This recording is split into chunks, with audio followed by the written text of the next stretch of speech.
If you want to make a file online, a web page for instance, then there are several options. One of these is Dropbox from www.dropbox.com. This is not an advertisement for Dropbox. There are several other utilities and similar services available in the internet. This is just the one that we will use in this example. Dropbox.com offers you several functions. One of these can be used for making files online so they can be accessed from any web browser. I am now gone to www.dropbox.com and my first action is to click Download Dropbox.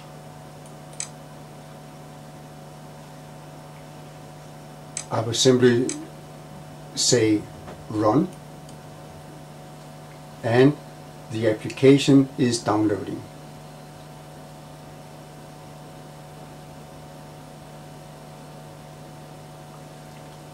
I again say yes, I want to run this software, and I'll now come to the Welcome to Dropbox setup. I click Install.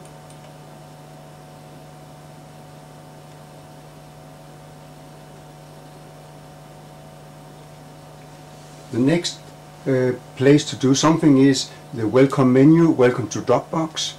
In this case I want to set up a new account, so I choose I don't have a Dropbox account and click Next. My first name, Kent Andersen. My email, webmaster@faz.dk. I will type in a password.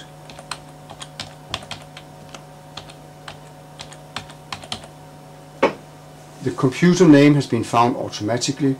I agree to the terms of service there and click Next.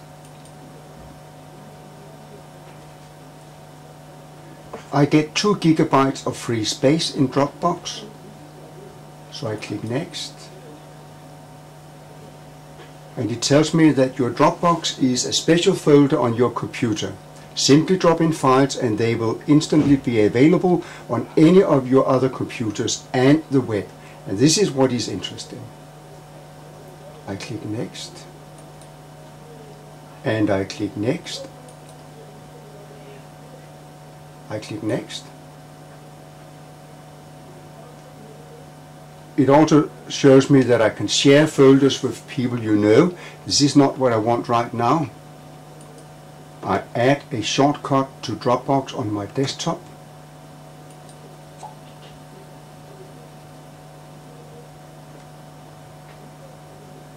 The software has made a folder in my documents called My Dropbox, and this is where I can put in files that will become available on the internet. At some point your antivirus program or your firewall may ask you if you will allow this service or this server to run. You need to accept that, otherwise Dropbox doesn't work. In the Dropbox folder I can see that there is a file called Getting Started. This is the one that I can open and read about Dropbox and what it offers me. There is a folder called Photos, where I can put in photos that I want to share with other people. And there is a very important folder for this purpose called Public. Whatever I put into that folder will automatically be available on the internet. So my next action is to click on the public folder to see what it has. There is a Word document there that shows how to use the public folder. So what I'll do now is I will click on the file and learn how to use the public folder. I copy all the text, right click it, copy.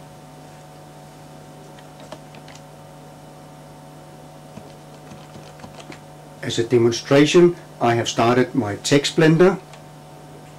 I select English as the language, go to the overview. I decide I don't want any media to play.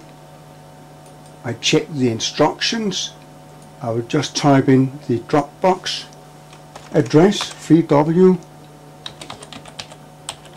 dropbox.com. So when I click next, that is where it will go to.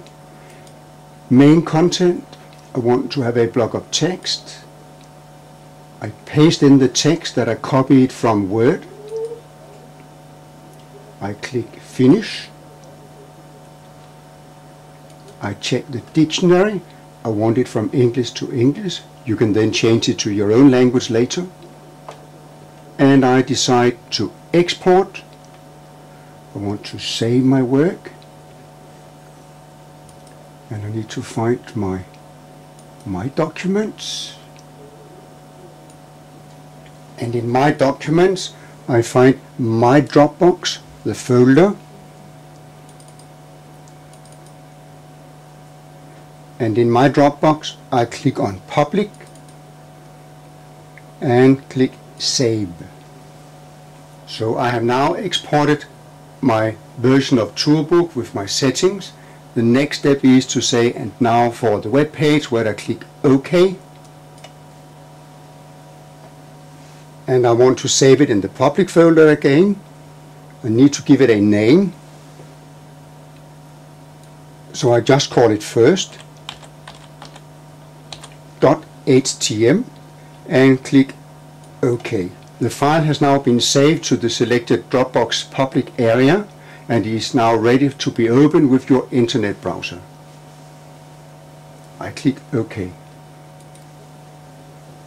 And the folder My Dropbox Public now has 3 files. How to use the public folder, that was the Word document. The tb2.tbk, that is the text blender. And first.htm, which is the actual web page that I have created. My next step is to highlight in the first.htm. I right click it and I can see that there is now a Dropbox menu. There are 3 options: browse on Dropbox website, view previous versions, copy public link can be important for us. So I click on that. When I paste that address, I can see the address is http://dl.dropbox.com/u/ and then the numbers 439170/first.htm. The first part is actually the address to my Dropbox folder. In this case, this is the file that I saved with the text blender. I have now pasted in the copied address into the Internet Explorer and I click Enter. And this is the page that I just created with the text blender, and it is now available online on the internet through Dropbox. I can click on any word and it will work and look it up in a dictionary. When I click the next button, it will take me to the Dropbox main website. All you need to remember is that anything you save in your public folder will automatically be uploaded by Dropbox and be available on the internet. In this case, as you remember, the file was called first.htm. If that file linked to another file called next.htm, then it should be saved just as next.htm in the public folder and it will work.